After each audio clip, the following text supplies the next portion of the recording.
Dans le faste d'une soirée caritative, où les sourires de la haute société brillent aussi fort que les lustres de cristal, le silence d'une enfant peut parfois cacher une vérité assourdissante. Ce soir-là, sous les applaudissements d'une foule admirative, Victoria, la fondatrice au cœur d'or, s'avançait sur scène. Son élégance n'avait d'égal que la générosité qu'elle affichait. Pourtant, un regard dédaigneux, rapide comme un éclair, vint se poser sur sa belle-fille de 8 ans, Émilie, confinée dans le silence et l'immobilité de son fauteuil roulant, au premier rang. La fillette n'avait pas prononcé un mot depuis des mois, depuis le jour où sa mère avait disparu. Ce que cette femme cruelle ignorait, c'est que ce silence était sur le point de se briser, exposant sa véritable nature à des centaines de témoins. 18 mois plus tôt, une question avait scellé les lèvres d'Emily Reynolds, alors âgée de 8 ans. « Tu as mis quelque chose dans le thé de maman ?» Ces mots furent les derniers qu'elle prononça. Aujourd'hui, assise à la table du petit déjeuner, ses yeux bruns observaient en silence sa belle-mère, Victoria, disposer des pancakes découpés en triangles parfaits dans son assiette. Le soleil matinal inondait la cuisine de leur demeure de Westlake Arbor, faisant scintiller les comptoirs en marbre et l'acier inoxydable des appareils électroménagers. « Voilà, ma chérie, tes préférés », dit Victoria, sa voix douce comme le miel. Ses cheveux blonds, tirés en une queue de cheval impeccable, ne laissaient échapper aucune mèche rebelle malgré leur matinale. Elle posa l'assiette devant Émilie. « Robert, mon amour, n'oublie pas qu'Émilie a son rendez-vous chez le médecin à 10 heures aujourd'hui. » Robert Reynolds leva les yeux de son téléphone, des cernes trahissant une nouvelle nuit passée au bureau. « J'ai des réunions jusqu'à midi. » Victoria sourit, posant une main manucurée sur l'épaule d'Émilie. Le corps de la fillette se raidit imperceptiblement. « La réunion du comité « Cœur d'espoir » est chez nous à 11 heures, nous aurons donc tout le temps nécessaire. » Robert hocha distraitement la tête, but une gorgée de café avant de se lever et de consulter sa montre. « Il faut que j'y aille. » Il se pencha pour embrasser le front d'Émilie. « Sois sage avec Victoria, ma princesse. » Les yeux d'Émilie suivirent son père tandis qu'il attrapait sa mallette. Elle saisit son carnet de dessin, son compagnon de toujours, et esquissa rapidement quelque chose avant de le lui tendre. « Qu'est-ce que c'est ? Un papillon ?» demanda Robert, plissant les yeux. Victoria s'interposa. « Ne mettons pas papa en retard, Émilie. Tu lui montreras tes dessins ce soir. » Robert vérifia à nouveau sa montre. « Elle a raison. Je suis désolé. Nous aurons plus de temps ce week-end, promis. » Il embrassa la joue de Victoria et se dépêcha de sortir. Dès que la porte d'entrée se referma, le sourire de Victoria s'estompa. « Allons prendre tes médicaments, Émilie. » Elle se dirigea vers l'armoire à pharmacie, sortit plusieurs flacons et mesura avec soin des liquides dans une petite coupelle. Émilie observait, ses doigts se crispant sur son crayon. « Ça va t'aider à te sentir mieux, » dit Victoria en portant la coupelle aux lèvres d'Émilie. « Bien, ma fille. Maintenant, allons t'habiller avant que tout le monde n'arrive. » À 11 heures précises, la sonnette retentit. Victoria ouvrit à 5 femmes élégamment vêtues, les membres du comité « Cœur d'espoir ». Victoria, la collecte de fonds était absolument spectaculaire, déclara Nancy Thompson, une femme aux cheveux grisonnants d'une 60aine d'années. 20 000 $ de plus que l'année dernière. Nous n'aurions jamais pu y arriver sans ton leadership, ajouta Brenda Miller en ajustant son collier de perles. Victoria les conduisit au salon où café et pâtisserie les attendaient. Émilie était assise non loin, dans son fauteuil roulant, son carnet de croquis ouvert sur ses genoux. « Mesdames, vous connaissez ma belle-fille, Émilie, » dit Victoria. Les femmes sourirent et saluèrent l'enfant silencieuse. « Elle a l'air bien aujourd'hui, » commenta Nancy. « Nous avons des bons et des mauvais jours, » soupira Victoria, sa voix se faisant plus basse. Les médecins ne savent toujours pas pourquoi elle a cessé de parler après. L'épisode de Sarah. Le crayon d'Émilie se déplaçait rapidement sur la page, ses yeux ne quittant jamais Victoria. « Ton dévouement pour cet enfant est une véritable source d'inspiration, » dit Brenda. Surtout compte tenu de tout ce qui s'est passé avec sa mère. Victoria se pencha pour lisser les cheveux d'Émilie. « Quand Robert et moi nous sommes mariés, j'ai promis d'aimer Émilie comme ma propre fille. Après la dépression de Sarah, cet engagement est devenu encore plus important. » Les femmes hochèrent la tête avec compassion. « Ce qui me rappelle, » poursuivit Victoria, « notre prochaine collecte de fonds devrait se concentrer sur la sensibilisation à la santé mentale. Tant de familles souffrent en silence. » Tandis que les femmes discutaient de leurs projets, Émilie continuait de dessiner. Sur sa page, une femme aux longs cheveux blonds se tenait près d'une tasse de thé, tenant un petit flacon dans son dos. Une autre femme gisait sur le sol, les yeux fermés. 2 jours plus tard, dans le bureau de la directrice de l'école primaire d'Oak Ridge, Madame Daniels expliquait le nouveau programme à Victoria. Le conseil scolaire a approuvé le financement d'un spécialiste du soutien psychologique qui viendra chaque semaine. Le docteur Hélène Martel est vivement recommandée et possède une vaste expérience auprès des enfants ayant subi un traumatisme. Victoria s'agita sur son siège. J'apprécie l'intention, Madame Daniels, mais Émilie voit déjà des spécialistes. Le programme est accessible à tous les élèves, gratuitement, expliqua la directrice. Le docteur Martel utilise l'art-thérapie, ce qui pourrait compléter l'amour d'Émilie pour le dessin. Victoria jeta un coup d'œil à Émilie, qui dessinait tranquillement. Je ne veux pas qu'elle soit déroutée par trop d'approches différentes. Peut-être juste une séance. Si cela ne semble pas bénéfique, nous n'insisterons pas. Après un moment, Victoria acquiesça. Une seule séance. Je devrais bien surexaminer toutes ces conclusions, pour assurer la continuité avec ses autres médecins. Madame Daniels sourit. Bien entendu. Le docteur Martel arrive mardi prochain. Le mardi suivant, Émilie attendait dans une petite pièce près de la bibliothèque de l'école. Les murs étaient décorés d'affiches colorées et de dessins d'enfants. Une femme d'une trentaine d'années, aux cheveux bruns bouclés et aux yeux bienveillants, entra, un sac de fourniture à la main. Bonjour, Émilie. Je suis le docteur Martel, mais tu peux m'appeler Hélène si tu veux. Elle posa son sac sur la table. J'ai cru comprendre que tu aimais dessiner. Émilie hocha la tête, serrant son carnet de croquis. Le docteur Martel disposa du matériel sur la table, crayons de couleur, feutres, argile et marionnettes. Tout ceci est à ta disposition. Il n'y a pas de bonne ou de mauvaise façon de s'exprimer ici. Émilie observait avec méfiance. Voudrais-tu me montrer un de tes dessins ? Demanda Hélène. Après un instant, Émilie ouvrit son carnet et le tourna lentement vers la psychologue. La page montrait un dessin détaillé d'une maison, leur maison, avec Émilie observant depuis une fenêtre. C'est magnifique, Émilie. C'est ta maison ? Émilie acquiesça. Qui d'autre y vit avec toi ?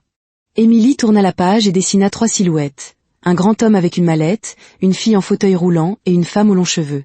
C'est ta famille ? Demanda Hélène. Émilie hocha de nouveau la tête. Voudrais-tu dessiner quelque chose de nouveau aujourd'hui ? Émilie hésita, puis prit une feuille blanche. Hélène observa en silence le crayon d'Émilie se déplacer sur la page. D'abord, elle dessina une femme aux longs cheveux blonds debout près d'une table. Puis une seconde femme aux cheveux plus courts, assise sur une chaise. La femme blonde versait quelque chose d'un petit flacon dans une tasse de thé. Dans la scène suivante, la seconde femme était affalée sur la chaise, les yeux fermés, tandis que la femme blonde utilisait un téléphone. La voix d'Hélène resta douce. « Peux-tu me dire qui sont ces personnes ?» Émilie attrapa son sac à dos et en sortit une petite photo de famille. Elle désigna Victoria, puis la femme blonde de son dessin. Puis elle montra une autre femme sur la photo, sa mère, et la femme inconsciente sur le dessin. Hélène sentit un frisson la parcourir. « Est-ce quelque chose que tu as vu se produire, Émilie ?» Émilie hocha la tête, ses yeux se remplissant soudain de larmes. « Quand est-ce que c'est arrivé ?» Émilie leva un doigt, puis un autre. Elle continua de compter jusqu'à atteindre 18 doigts, puis se désigna elle-même, fit un geste de parole avec sa main, et le barra. « Il y a 18 mois, quand tu as arrêté de parler. » Émilie acquiesça vigoureusement. « Émilie, c'est très important. Est-ce que Victoria te donne aussi des médicaments ?» Émilie se mit à dessiner rapidement. Des flacons de pilules, des médicaments liquides, elle-même dans un fauteuil roulant, l'air somnole.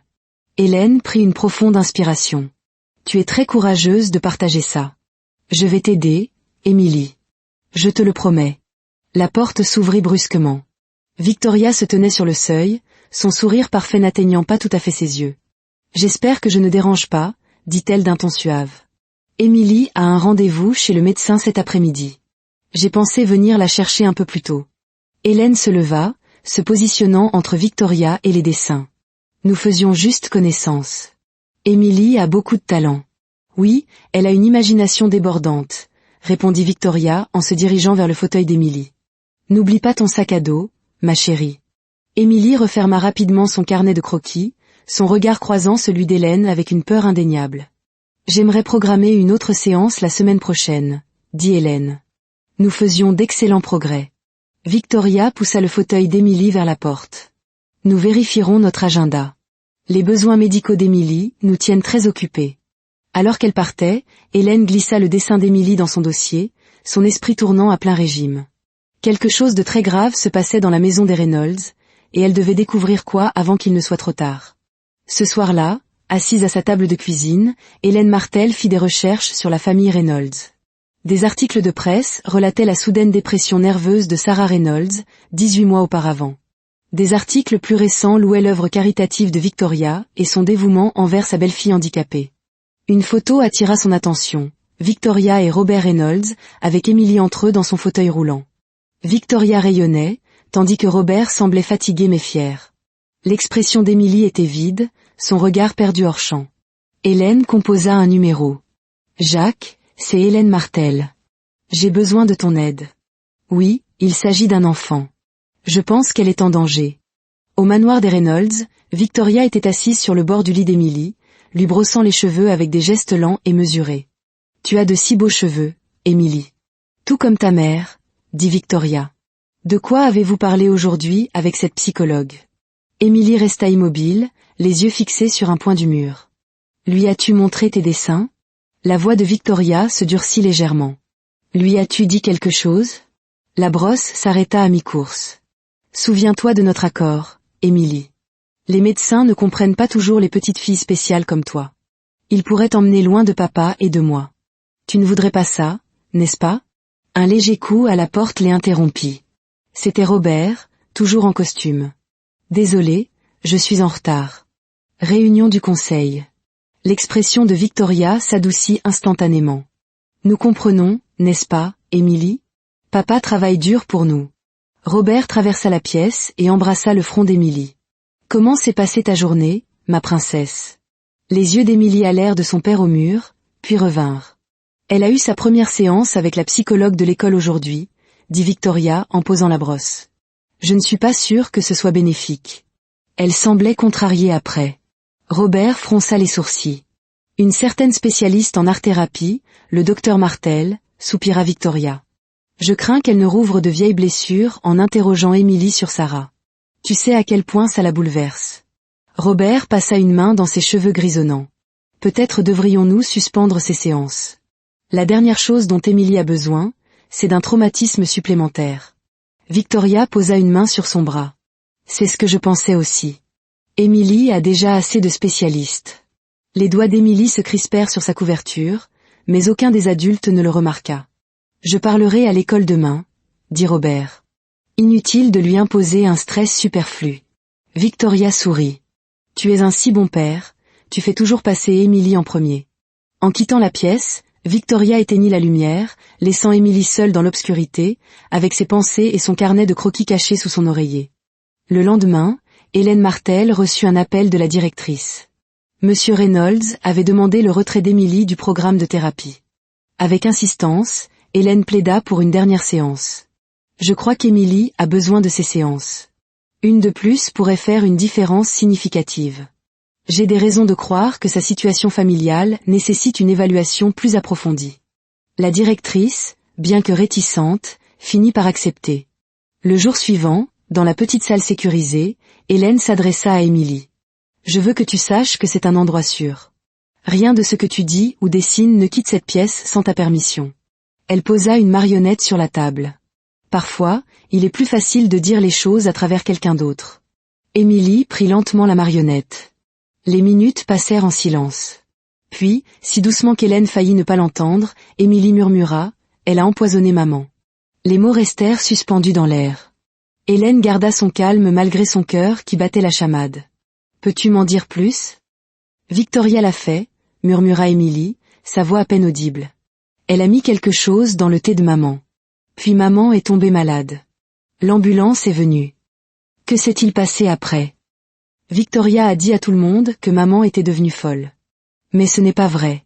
Elle allait bien avant le thé. Est-ce que Victoria te donne aussi des médicaments?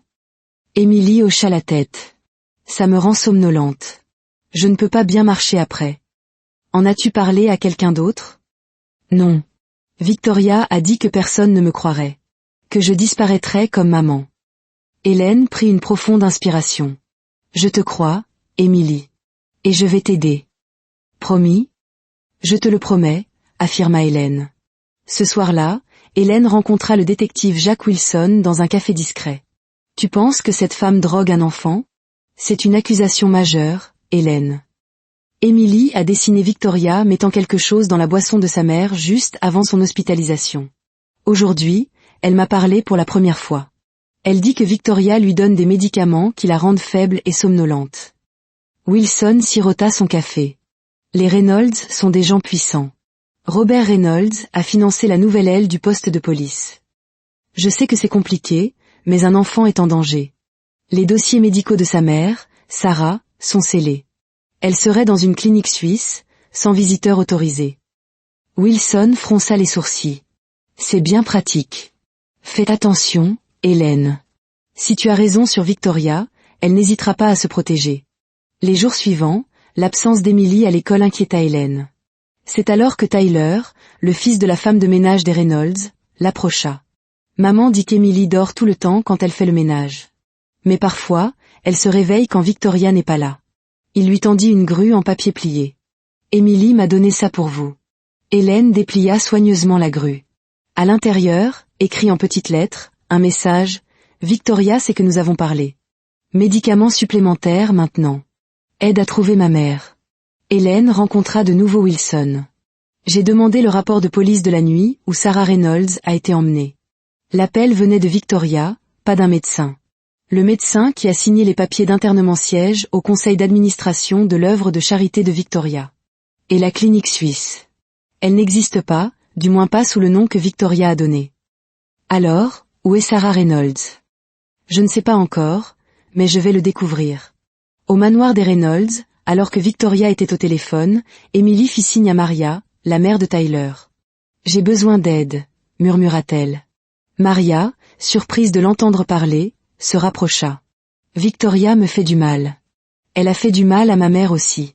Elle va m'envoyer loin après le gala, dans un mauvais endroit appelé Pinewood. » Maria sortit son téléphone. « Je vais appeler le docteur Martel. »« Faites attention, » avertit Emily. Victoria regarde tout. Des caméras. Ce soir-là, en partant, Victoria arrêta Maria. Juste pour vous informer, nous avons amélioré notre système de sécurité. Les nouvelles caméras enregistrent l'audio et la vidéo dans toute la maison, y compris dans la chambre d'Emily. Une simple précaution pour sa sécurité, bien sûr. Son sourire n'atteignit jamais ses yeux froids. Le gala annuel, Cœur d'espoir, approchait. C'était l'occasion parfaite. Hélène, se faisant passer pour une riche donatrice, obtint une visite privée du manoir. Pendant que Victoria était au téléphone, Maria la conduisit discrètement à la chambre d'Emily. « Nous n'avons que quelques minutes, » avertit Maria. « Victoria m'envoie à Pinewood après le gala, » murmura Emily. « Nous le savons. Nous allons l'arrêter. Le détective Wilson et moi avons visité Pinewood. Nous pensons que ta mère est là-bas. » Les yeux d'Emily s'emplirent de larmes. « Maman est en vie ? » « Oui. J'ai gardé mes pilules, » dit Emily, montrant une petite collection cachée dans son ours en peluche. « Et je deviens plus forte. Tyler m'aide à m'entraîner à marcher quand Victoria ne regarde pas. » Le soir du gala, la salle de bal de l'hôtel Grand Westlake scintillait. Victoria, resplendissante, posait pour les photographes, une main protectrice sur le fauteuil roulant d'Emily. Pendant que les discours commençaient, Robert loua le dévouement de sa femme. Emily a recommencé à trouver sa voix, un miracle que nous attribuons à l'amour indéfectible de Victoria. Puis ce fut au tour de Victoria. Elle s'avança gracieusement vers le podium. Ma belle-fille Emily est mon inspiration quotidienne. Malgré son état tragique, son esprit reste intact. C'est à ce moment-là qu'Emily poussa sur ses jambes. Un frisson parcourut la salle de bal alors qu'elle se levait. Elle fit un pas chancelant, puis un autre. Victoria s'arrêta net, les yeux écarquillés par le choc, avant de se reprendre. Emily. Quelle merveilleuse surprise. Mais Emily continua d'avancer, lentement, vers la scène. Le silence se fit dans l'assistance, abasourdi. Le plan était en marche. La salle de bal était suspendue au souffle de l'enfant qui marchait. Emily atteignit les marches de la scène.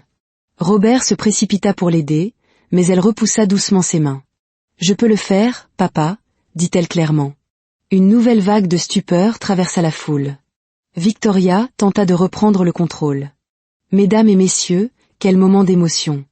C'est exactement le genre de miracle que, Cœur d'espoir, s'efforce de créer. Émilie arriva en haut des marches et se tint à côté de Victoria. « Je veux parler, dit-elle. « Bien sûr, ma chérie. Juste quelques mots, nous ne voulons pas te fatiguer. » Émilie se tourna vers le public. « Je m'appelle Emily Reynolds.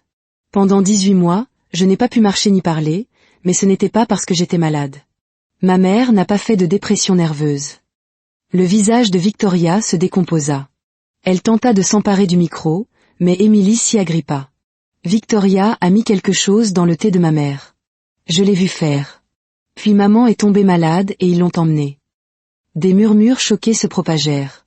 Robert regardait la scène, le visage empreint d'incompréhension. « Victoria me donne des médicaments qui me rendent faible, » continua Émilie. « Elle dit à tout le monde que je suis malade, mais ce n'est pas vrai. Et ma mère n'est pas en Suisse. Elle est à Pinewood, là où Victoria prévoit de m'envoyer demain. » Victoria réussit enfin à prendre le micro. « Je m'excuse pour cette scène pénible.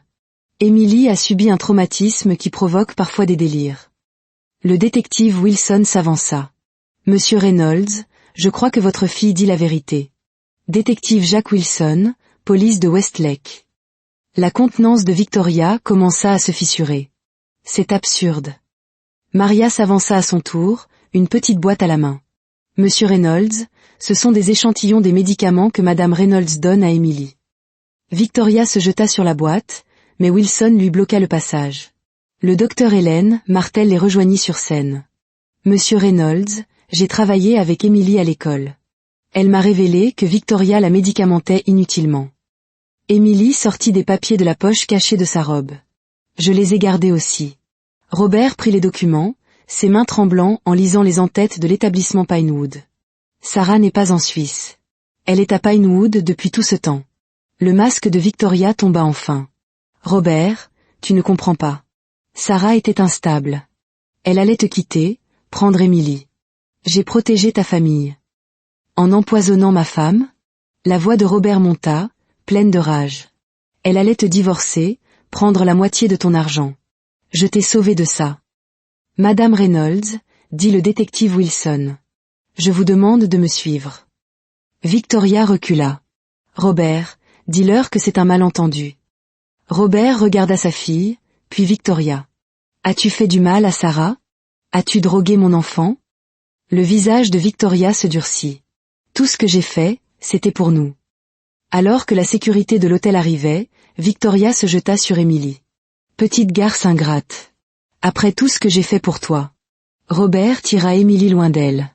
Le détective Wilson maîtrisa Victoria. Alors que les gardes l'emmenaient, elle cria « Savez-vous qui je suis ? Mon mari est Robert Reynolds. » Robert, un bras protecteur autour d'Émilie, répondit froidement « Plus pour très longtemps. » Le chaos éclata. Les journalistes, venus couvrir un gala de charité, tenaient maintenant l'histoire de l'année. Hélène s'agenouilla près d'Émilie. « Ça va ?» Émilie hocha la tête. « Tu as été parfaite. Tu as été très courageuse. » Robert regardait sa fille avec un mélange de fierté et de culpabilité dévastatrice. « Émilie, je suis tellement désolée. Je n'ai rien vu. »« Ce n'est pas ta faute, papa. » Victoria était douée pour faire semblant. Wilson revint. « Monsieur Reynolds, votre femme est en état d'arrestation. »« Et ma mère ?» demanda Émilie. « Pouvons-nous aller la chercher maintenant ? » Nous avons déjà contacté l'établissement Pinewood. 2 officiers sont sur place pour assurer la sécurité de Sarah Reynolds jusqu'à ce que nous puissions organiser sa libération. À l'hôpital, des heures plus tard, ils amenèrent enfin Sarah. C'était une femme frêle, le visage pâle, les yeux luttants pour faire le point. « Maman !» cria Émilie en se précipitant vers elle. Sarah se tourna vers le son de sa voix. « Émilie !» murmura-t-elle. « C'est bien toi ? » « C'est moi, maman. Je t'ai trouvée. » Des larmes coulèrent sur le visage de Sarah. « Ils m'ont dit que tu m'avais oubliée. »« Jamais, » dit fermement Émilie. Victoria a menti sur tout. Le lendemain, alors qu'Émilie dormait, Wilson fit le point avec Robert et Hélène. Les officiers ont perquisitionné votre domicile. Ils ont trouvé les journaux intimes de Victoria, où elle documentait comment elle a empoisonné Sarah, puis Émilie. Des dossiers financiers montrant comment elle a détourné votre argent. Elle planifiait tout cela avant même votre mariage. Victoria Reynolds n'était pas son vrai nom. Elle avait un passé de fraude, ciblant des hommes riches. 6 mois plus tard. Une bannière colorée flotte au-dessus du centre communautaire de Westlake Harbor, gala de danse de l'école primaire d'Oak Ridge. En coulisses, Emily, 9 ans, s'étire dans son costume de danse. Dans la salle, Sarah Reynolds, les yeux clairs et alertes, est assise à côté d'Hélène Martel. Robert les rejoint avec précaution. Leur divorce a été prononcé, mais pour le bien d'Emily, ils maintiennent une relation civile. La fondation qu'a créée Sarah, La Voix de Sarah, pour aider les victimes d'abus médicaux, est un succès. Robert y contribue généreusement, une tentative continue de faire amende honorable. Le procès de Victoria a fait la une des journaux. 20 ans de prison, sans possibilité de libération conditionnelle. Les lumières s'éteignent. Emily monte sur scène, au centre du groupe. La musique commence et elle danse avec une grâce qui dément son passé récent. En la regardant, Sarah essuie une larme. Elle n'a jamais abandonné, murmure-t-elle à Robert. Même quand elle ne pouvait pas parler, elle a trouvé des moyens de se battre. Après le spectacle, Emily anime une petite réunion dans une salle annexe. Sur la porte, une pancarte, les enfants comme nous, un espace sûr pour partager. Parfois, de mauvaises choses arrivent qui ne sont pas de notre faute, explique-t-elle à un groupe d'enfants. Et parfois, les adultes n'écoutent pas quand on essaie de leur dire. C'est pourquoi nous nous réunissons, pour toujours avoir quelqu'un qui écoutera et nous croira. Plus tard ce soir-là, alors que Sarah borde Emily, la fillette demande « Maman, es-tu toujours en colère contre papa ?» Sarah choisit ses mots. « Je ne suis plus en colère. Je suis triste de ce qui s'est passé, mais je comprends que Victoria a trompé tout le monde, y compris ton père. Il se sent vraiment mal, tu sais. Ton père t'aime très fort. Et nous travaillons tous les deux dur pour être de bons parents pour toi. » La vérité avait fini par trouver sa voie. Et dans cette vérité, malgré toute la douleur qu'elle avait révélée, ils avaient retrouvé le chemin de la liberté, une liberté fragile, à reconstruire jour après jour, mais une liberté bien réelle.